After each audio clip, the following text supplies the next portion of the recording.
j'espère que vous allez bien. On se retrouve pour une nouvelle vidéo sur le disco, donc dans la lignée des vidéos la découverte du disco.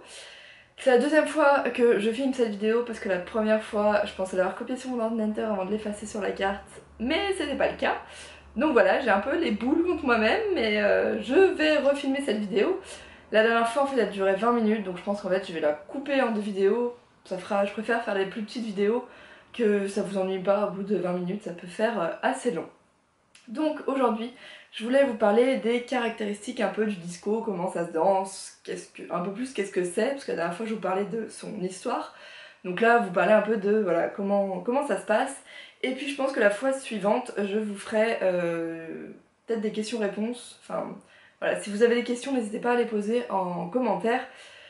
Je serais ravie d'y répondre la prochaine fois. Et puis il y a d'autres questions qui m'ont été posées par une abonnée et que j'ai trouvé super intéressantes, donc je pense que je les poserai, enfin je me les poserai la prochaine fois, parce que moi-même elles m'ont fait réfléchir et puis ça permettra, je pense aussi je les poserai à celles qui veulent bien, donc mes camarades on va dire, qui dansent avec moi, voilà, pour voir un peu leurs réponses à elles, ça permet de voir différents points de vue.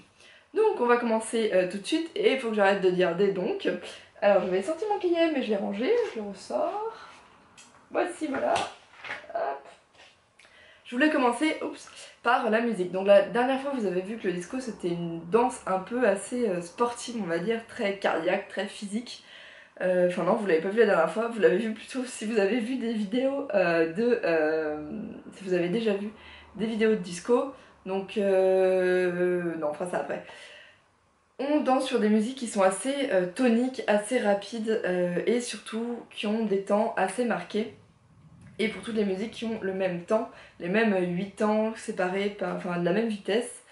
Et parce qu'en fait, c'est pas comme la danse contemporaine où on prend une musique et on invente un enchaînement dessus.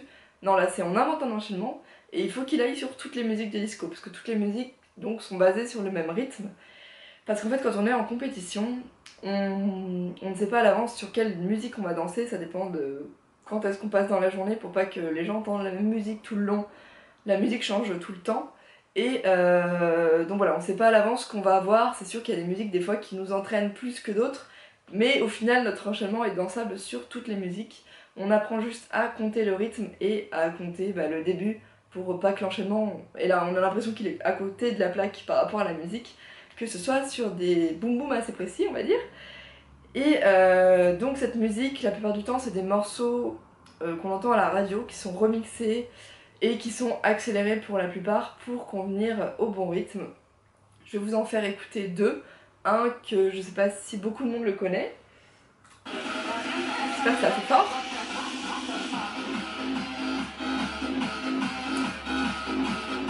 Donc vous voyez que c'est... si on tape dans les mains, on tape tout le long de la musique au même rythme. Et que c'est assez rapide. Je vais vous en faire écouter une deuxième.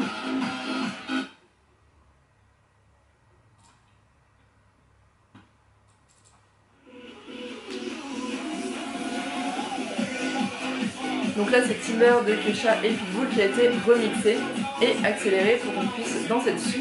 Et là on a toujours le même rythme, les mêmes boum boum. Si on tape dessus on a le même rythme que tout à l'heure.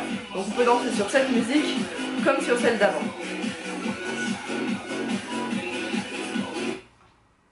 Donc on voit que la musique est quand même assez rapide, assez physique, ce qui fait que la danse, ouais, elle est assez cardiaque.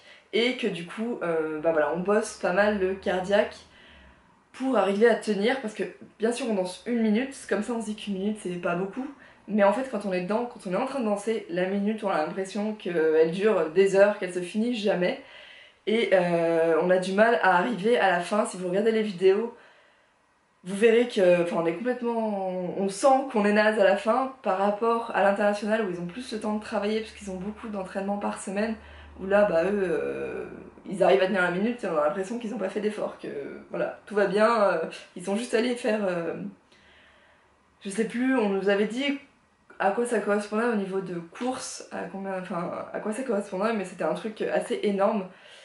Et ce qui est dur à travailler, c'est que il faut pas qu'on court sur la longueur, il faut plutôt qu'on fasse du fractionné, parce qu'en fait, en disco, on passe de rien, là, un rythme cardiaque normal, à tout donner en 2 secondes, il faut qu'on passe de rien à tout et que ça dure 1 minute. Et puis après c'est bon, on peut se relâcher.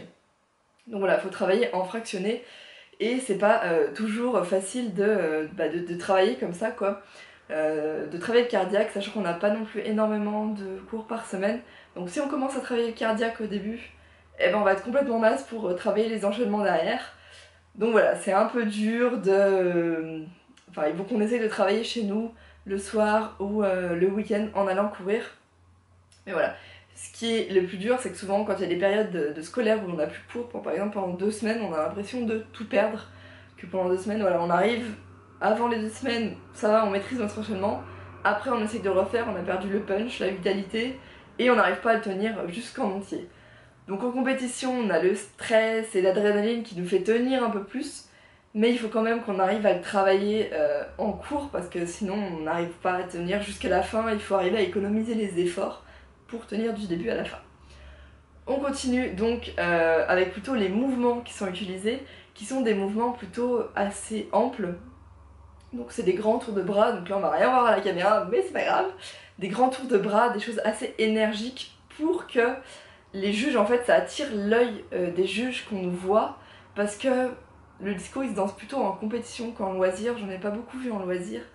Parce que voilà, la compétition, ça permet d'inventer un enchaînement au début de l'année, on va dire les 3 premiers mois, de le tester dans les différentes compétitions et de le faire évoluer. Ça évite de... Enfin, moi j'aurais du mal en disco d'inventer mon enchaînement au début de l'année, et puis de rien faire pendant l'année, de travailler juste celui-ci, pour arriver à juste un spectacle en juin. Non, je préfère... Enfin, j'ai jamais vu en tout cas se pratiquer en loisir à part chez les jeunes qui juste commencent.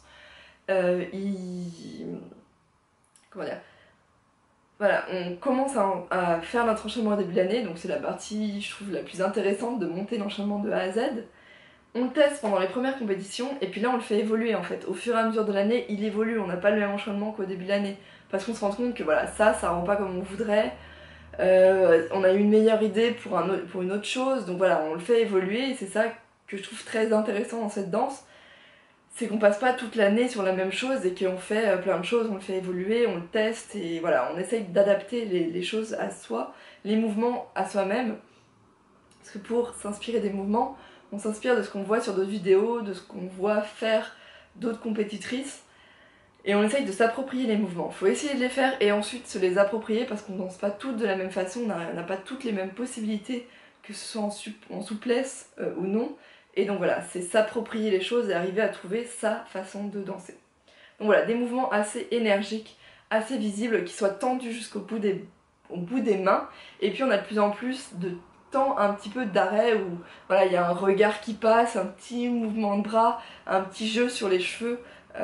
Qui souvent ils sont attachés, voilà, et puis elles se font des espèces, enfin on se fait des espèces de gros trucs pour que c'est pareil, pour que ça se voit bien et pour arriver à jouer avec les cheveux pendant qu'on danse.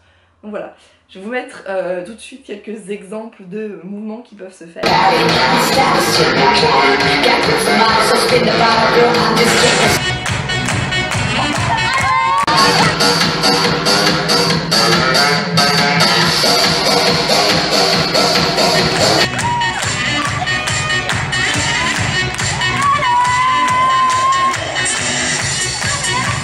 On commence, voilà, le disco c'est d'abord, faut que j'arrête avec mes voilà, le disco c'est d'abord des mouvements parce que c'est de la danse, mais on a aussi une partie un peu plus gymnique avec des sauts, avec des lancers de jambes, des grands écarts, donc un peu plus de partie souplesse, que là aussi il faut arriver à travailler, qu'à l'international ils arrivent très très bien à travailler, mais que nous, avec nos petits entraînements, on a un peu du mal à tout faire.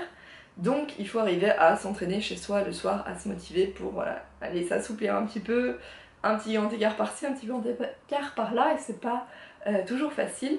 Donc voilà, c'est arriver à montrer ce qu'on arrive à faire au niveau souplesse, au niveau lancer de jambes, mais c'est pareil, il faut que ce soit dynamique. Faut pas que le grand écart au sol il prenne 2 fois 8 ans par exemple, il faut que voilà, souvent c'est allez, 2 temps et puis c'est bon, on est redebout, on fait autre chose. Il faut que ça soit assez rapide. Ce que je reproche en ce moment, c'est qu'en danse ou en solo ou on danse tout seul, les compétitrices font de plus en plus de démonstrations gymniques en fait de ce qu'elles sont arrivées à faire. Et pour moi ça relève plus de démonstration gymnique que de danse, parce qu'il y a de moins en moins de parties danse, de parties mouvement avec le reste du corps que les jambes. Heureusement la fédération a commencé à s'en rendre compte et le règlement est devenu un peu plus strict pour que tous les mouvements genre salto, ces trucs là qui sont vraiment très gymnastiques ne soient plus autorisés en disco traditionnel. Et donc ces parties-là, ce sont du disco freestyle où ils font vraiment que des sauts dans ce genre-là. Donc au final c'est de la gym sur de la musique rapide. Donc en solo, on a un peu moins de ces mouvements-là, mais ça reste encore un petit peu, parfois trop, je trouve. Donc il faut arriver à manier, des sauts, des lancers de jambes, mais aussi des mouvements pour que ça reste de la danse, que ce soit dansé. Et ce qu'il faut, c'est aussi des mouvements qui nous permettent de nous déplacer, parce que quand on a les juges qui sont assis, les 6 en face de soi, faut pas rester au centre de la piste, il faut aller voir un, voir l'autre, revoir l'un, il faut bouger sans cesse pour en fait attirer leur regard, parce que si on reste statique, ils vont regarder d'autres qui dansent à côté et puis ils vont pas nous regarder nous. Il faut qu'on arrive aussi à aller devant les autres compétitrices, donc là ça demande des pas chassés, des pas de déplacement, que ce soit avec des bras ou plus dans une direction pour faire un saut à la fin.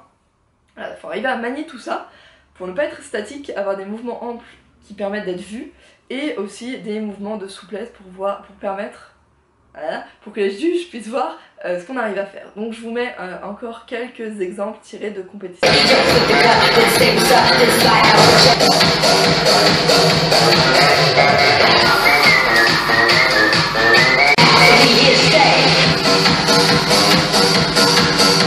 On arrive à la fin de cette deuxième vidéo plutôt, sur les caractéristiques du disco. J'espère que ça vous a aidé à comprendre un peu mieux comment cette danse se danse.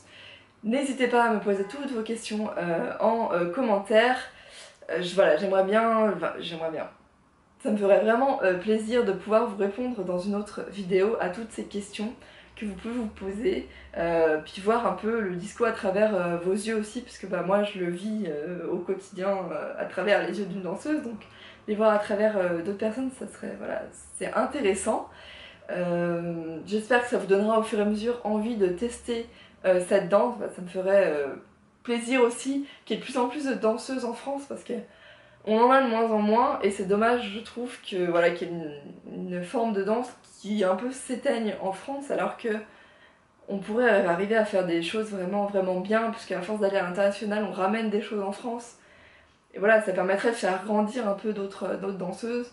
Ça peut se commencer dès le plus jeune âge, ou même un plus vieux. Moi j'ai commencé à l'âge de 11 ans, mais j'entraîne des petites qui ont entre 8 et 10 ans.